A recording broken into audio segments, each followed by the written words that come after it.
Hello everyone, and welcome to the Writer's Canvas, where we break down tips and tricks to help make your writing immersive and engaging. Today, we're diving into pacing. Whether you're crafting a breakneck thriller or a slow burn drama, pacing is the subtle craft of shaping how your readers experience your story. Let's unravel its mysteries together. Pacing, at its core, is the heartbeat of your story. While pacing is often considered a writer's tool, it's more of a reader's term. How fast or slow a story feels often depends on the reader's speed and engagement. However, as writers, we have ways to guide the flow of our narrative to ensure the experience we envision comes through. So, how do you know if your pacing works? Start by asking yourself this question: is your reader feeling what you want them to feel? Fast pacing builds excitement, urgency, or chaos, while slow pacing invites contemplation, wonder, or even dread. The art lies in knowing when to speed up and when to slow down. Descriptions act as a break, slowing the story down to give readers space to absorb the moment. For example, lingering on the glint of light on a character's blade, or the tremble of a hand reaching for a doorknob builds tension. This technique is invaluable in genres like horror and suspense, where careful pacing heightens anticipation. However, descriptions are a double-edged sword. Overuse can bog down your story. Every word on the page should earn its place. If a detail doesn't enhance the plot, develop a character, or deepen the theme, consider letting it go. Action serves as an accelerant. It propels the narrative forward, creating urgency and momentum, often heightening a reader's emotional engagement and immersion. Well-timed action scenes can act as pivotal moments that reinvigorate the story's energy and re-engage readers, especially after slower or introspective sections. Action sequences are more than just bursts of activity, though. They also convey stakes and character development.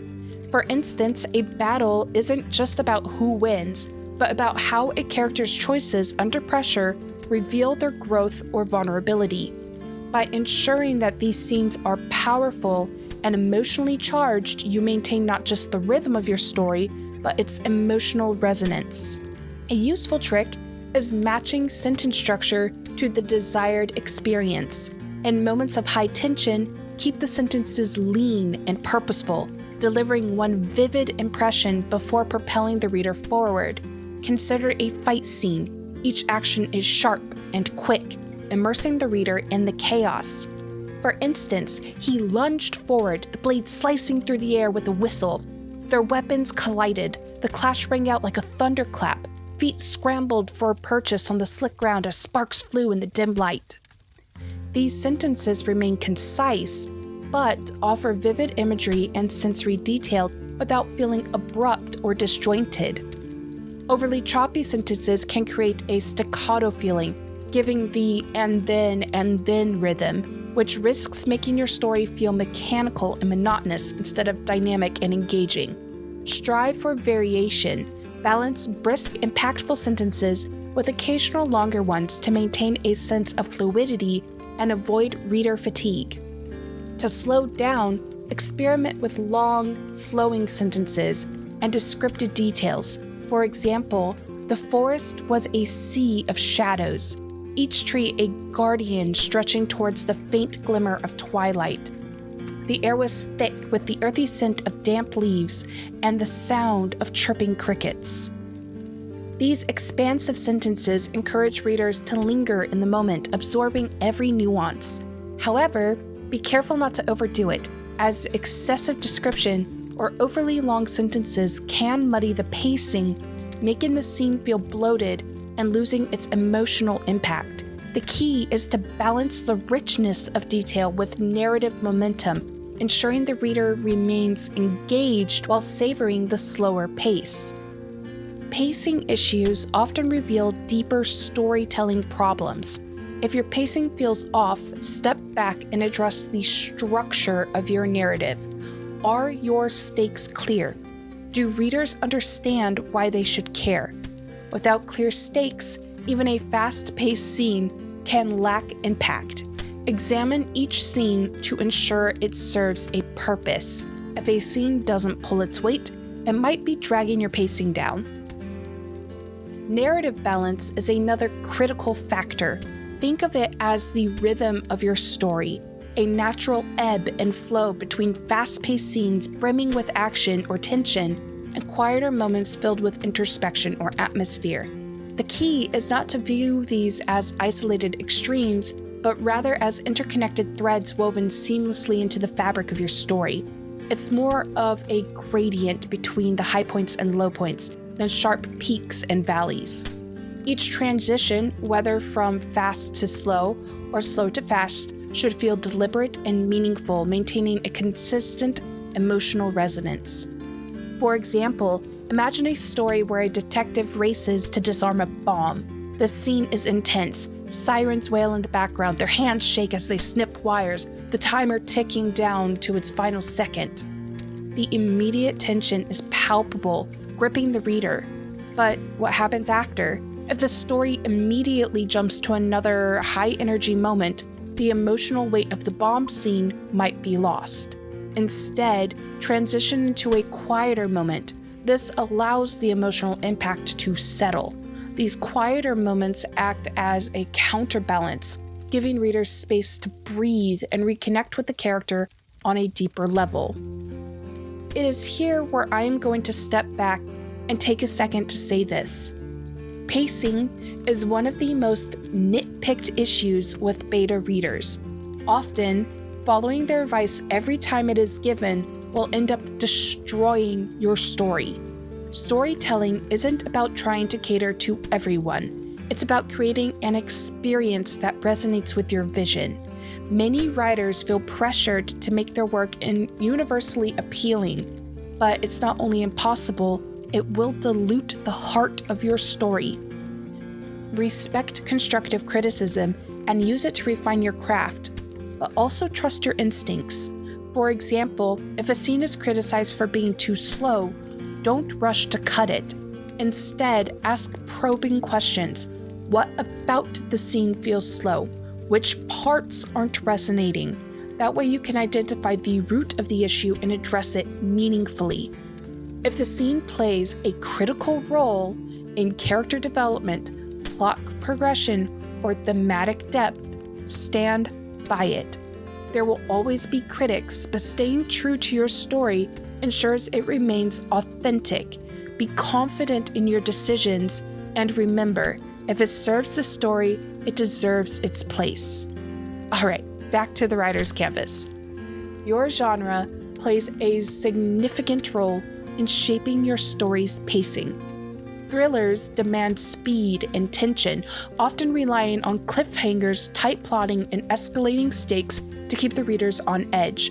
For instance, Dan Brown's The Da Vinci Code uses short chapters and rapid shifts between viewpoints to maintain a relentless pace. In contrast, romance and literary fiction benefit from a gentler rhythm, allowing time for emotional depth and character development. Think of Jane Austen's work, where lingering conversations and detailed settings create an immersive, intimate world.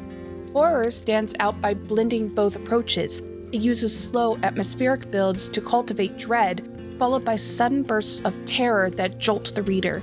Shirley Jackson's The Haunting of Hill House exemplifies this balance, weaving tension through quiet moments of unease before delivering shocking climaxes.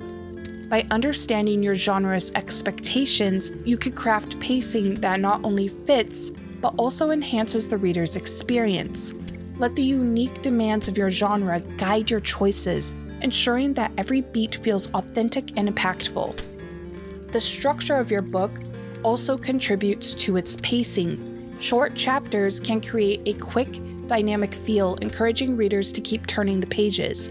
On the other hand, longer chapters allow for deeper dives into the narrative, immersing readers in slower-paced, more contemplative stories. However, it's important to remember that flexibility is key. If a book with predominantly short chapters needs a longer one to flesh out a critical scene, or if a novel with lengthy chapters benefits from a short, punchy section, that's perfectly fine. The goal is to ensure the story resonates and has the space it needs to unfold naturally. By focusing on what the narrative requires rather than rigidly adhering to a chapter-length formula, you maintain both pacing and impact. Here are some common pitfalls and how to avoid them. 1. Predictable pacing patterns. If every chapter or scene follows the same pacing structure, readers may start to anticipate the rhythm, leading to disengagement. Here's how to fix this. Vary scene length and intensity. Mix short, fast-paced scenes with slower, more detailed ones to keep readers guessing. Break expected cadences. If readers are accustomed to every chapter ending in a cliffhanger, occasionally conclude with a moment of calm or resolution to surprise them. This also might scare them a little bit, which is still good. Layer subtle twists. Introduce small, unexpected developments even in slower scenes to maintain a sense of momentum. 2. Ignoring scene transitions. Poor transitions between scenes or chapters can disrupt the story's pacing. Abrupt changes can feel jarring, while overly detailed transitions can drag unnecessarily. Seamless transitions create a steady rhythm that keeps readers immersed in the story without noticeable hiccups. To do this, keep transitions simple. Instead of dwelling on how a character gets from one place to another, skip unnecessary details. 3. Inconsistent pacing across subplots. When subplots don't align with the main narrative's pacing, they can either feel like a distraction or grind the story to a halt. This happens when subplots either move too slow compared to the primary storyline or escalate too quickly, overshadowing the main plot. Mismanaged subplots create a disjointed rhythm that pulls readers out of the flow of the story. Instead of complementing the main narrative, they compete with or detract from it. Here's how to avoid this. Match the emotional peaks. Ensure subplots follow a similar rise and fall as the main storyline, syncing key moments with the larger narrative's tension or resolution. For instance, a romantic subplot should peak emotionally near or after the main plot's climax, not during unrelated high-stakes moments. Prioritizing subplot timing. Introduce and resolve subplots in a way that enhances the pacing of the main story. Avoid introducing new subplots too late, as this can slow down the falling action or confuse the resolution. Weave subplots seamlessly. Subplots should feel like natural extensions of the main narrative rather than interruptions. For instance, if the main plot is a mystery, a subplot involving the protagonist's strained family relationships could be explored during quieter investigative moments, keeping the pacing consistent. Pacing isn't about speed. It's about rhythm and flow. Each scene and sentence contributes to the journey. When facing critics, dig into your story structure and make intentional adjustments. Trust your instincts, and remember, if it serves the story, it deserves its place. That's a wrap on this episode of The Writer's Canvas. I hope this deep dive into pacing has inspired you to take the reins of your story's rhythm. If you had fun or learned something new, don't forget to tap that like button, share it with your fellow wordsmiths, and hit subscribe to keep the inspiration rolling. Got a topic you're dying to see covered? Drop it in the comments below. I'm always up for a good writing challenge. Until next time, keep crafting the rhythm of your story, balance each moment, and pace your narrative with intention. Happy writing!